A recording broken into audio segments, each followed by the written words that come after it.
Come with me as we do this. Whoa! Trying to make myself taller. I was thinking about this the other day because I was reading these articles, 3 of them actually, by Husker 247, top 10 all-time defensive linemen. Linebackers, secondary. You know, if I was some algorithmic genius. PlayStation 10, build your own super team. But I always wanted, if you're a Florida State fan, or Ohio State fan, Michigan, Penn State, Nebraska, whatever, submit it. the computer chooses who they play. You just sit there and watch like it was a real game. You're not playing, it's not a video game. I just thought, what the hell, I want to put together my all-time defense of the players that I've seen. So anyway, this is my defense.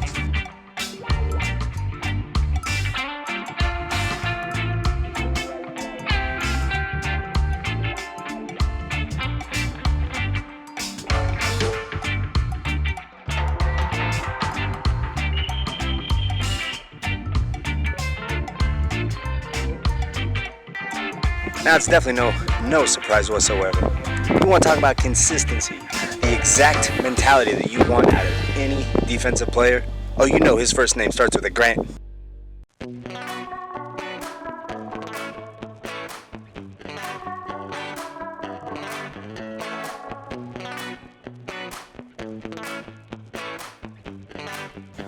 Grant Wistrom, at the height of a dynasty. What are you boys sniffing at? What are you boys sniffing at? I think it's still a record of 49-2. You can't go wrong.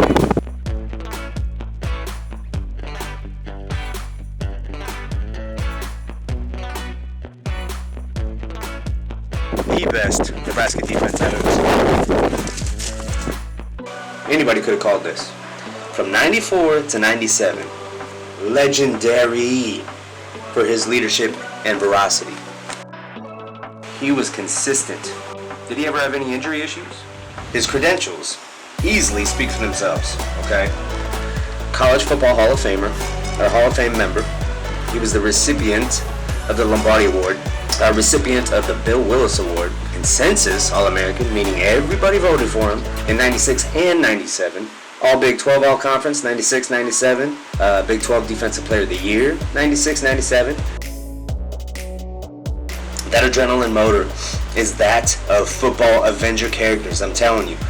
Thing is when you play with a motor, you're not always going to get the highlight sacks.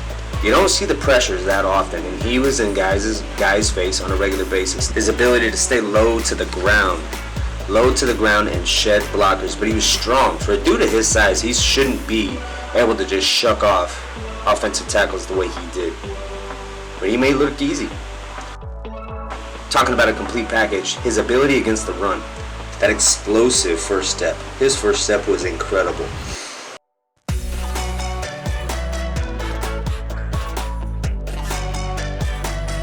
Mr. Grant Wistrom was a master at how he used his hands. Dip underneath that chest plate and extend with that left arm. And one thing I think Mel Kiper Jr. said about him one time is that not only does he take you down, but he takes you down hard. He makes sure you feel it.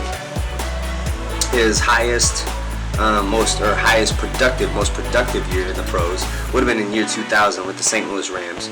The year that they went to the Super Bowl, I believe, where he had 11 sacks, 2 forced fumbles. I mean, I could put him on this first team defense just based on his leadership.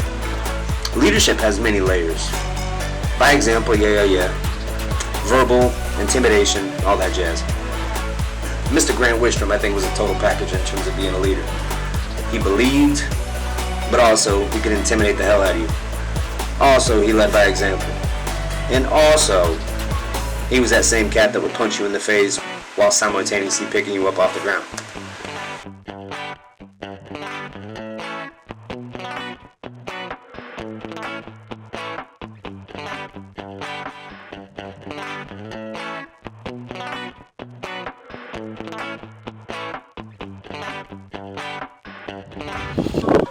Now, one guy that's on my honorable mention list that I struggled because of the year that he had in 1999 on the best Nebraska defense that Nebraska's ever had statistically speaking, Steve Warren.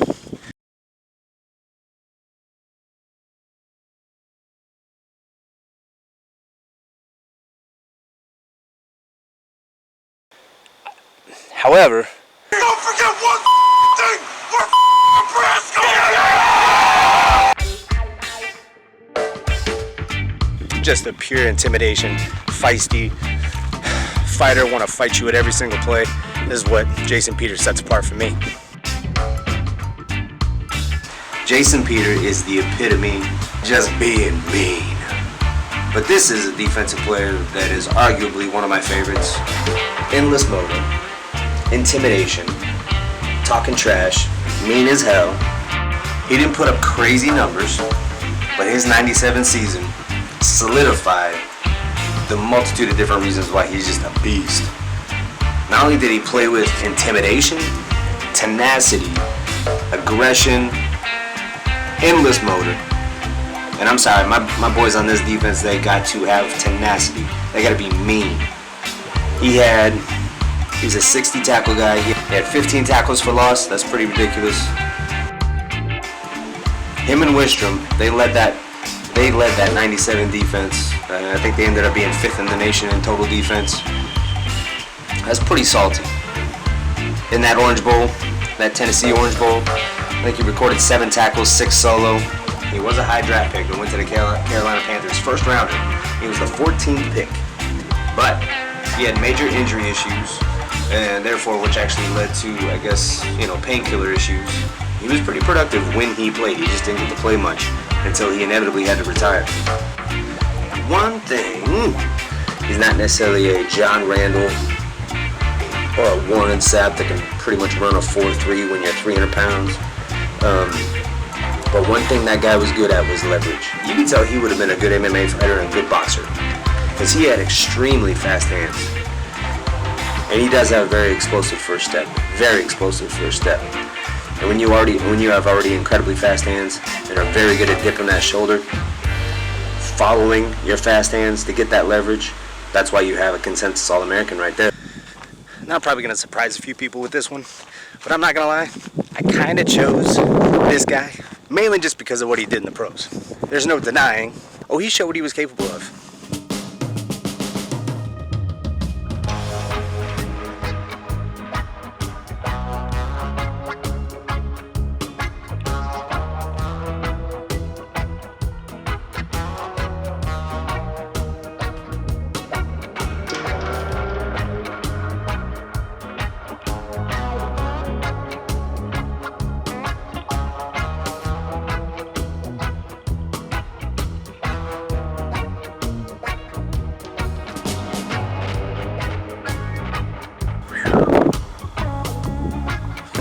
He had an injury-prone 98 season, but he showed his potential and what he could have been doing and what kind of dominant force when he started to get his health back, the latter part of the 98 season. What he did in that 1998 Holiday Bowl against Arizona, where he notched 7 solo tackles, including 5 for loss, and also a sack.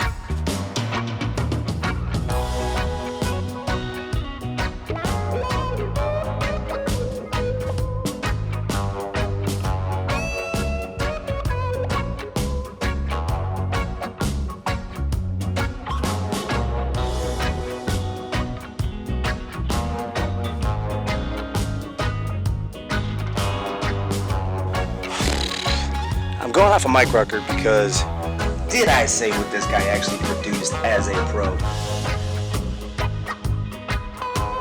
Best year started off 2001, he had 9 sacks. 2002, 10 sacks. 2003, 12 sacks. That was his best year. 1 forced fumble, tackles for loss, 12. 2005, 7 sacks. To amass about an 8-9 year career in the NFL, to amass 55.5 sacks. And to go to the Pro Bowl, I believe, 2 or 3 times. I'd probably have to look that up. Don't quote me on that.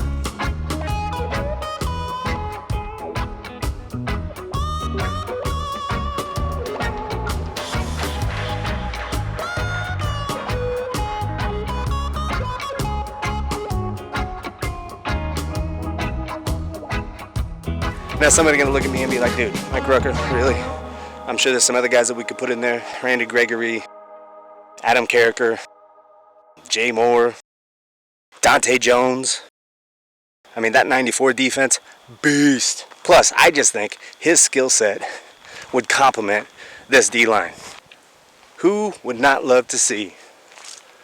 I mean, granted, it is somewhat cheating. 3 of these defensive linemen that I picked basically played together. Jason Peter, Grant Wistrom, and Mike Rucker. Which I think is the best defensive line Nebraska's ever had. All 3 of those guys had amazing pro careers. Grant Wistrom had an amazing pro career. Honestly, Mike Rucker had his best years when he was a pro. Jason Peter was having a great year, or having a great pro career, if he wasn't having an injury-prone career, and he showed that his rookie year. Really what it's coming down to, there's players that I just want to see play together. You put Sue in the middle. Come on now. Who doesn't want that to be their starting defensive line? 2009, arguably probably one of the most dominant defenses Nebraska's ever had. I put him at 3rd. I think the 99 defense with the Brown brothers, or they weren't brothers, but Mike Brown, Ralph Brown, and then that 1994 defense with Dante Jones, Barron Miles. Those are the 2 best defenses Nebraska's ever had, bar none. But 2009, let's see, he had 85 total tackles, 52 solo, 12 sacks, 20 tackles for loss. Couple interceptions, 1 interception. Yeah. Wrecking machine. But the thing was that, that defense, I don't think on paper, I mean, they did have quite a bit of talent, honestly. But, I mean, that year, he was the epitome of, if you have a solid defensive line or a solid defensive tackle, this complements everybody else around you. I was talking about Rich Glover. I never got the privilege of watching him play. He finished 3rd in the Heisman vote. 3rd! How many? Let's see. 1 defensive player that's ever won the Heisman. Just one. Good old Charles Woodson. Well deserved. But if Charles Woodson can win it, how the heck does my man Ndamukong Suh not win it? Why? Because he didn't score any touchdowns? Whatever. We all know football begins and ends with the defensive and offensive line. Am I right?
And I almost forgot, was initially starting to do all 3 sections of the defense, D-line, linebacker, secondary.